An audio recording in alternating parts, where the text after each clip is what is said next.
வணக்கம் மக்களே, welcome to Narmi tax. தினம் ஒரு திருவருட்பா. இன்று 4ஆம் திருமுறை உய்கை திருப்பதிகம்.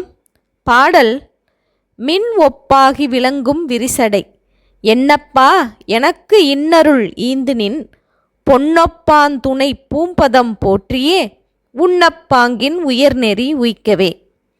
இந்த பாடலின் பொருள்: மின்னலை ஒத்து விளங்குகின்ற விரிந்த சடாமுடியை உடைய என் தந்தையாகிய சிவபெருமானே, எனக்கு உன் திருவருளை கொடுத்து உன்னுடைய பொன் போன்ற அழகிய 2 திருவடிகளை போற்றி சிந்திக்க தன்மையில் உயர்ந்த பக்தி மார்க்கத்தில் என்னை செலுத்துவாயாக என்று பாடுகின்றார் ராமலிங்க அடிகளார்.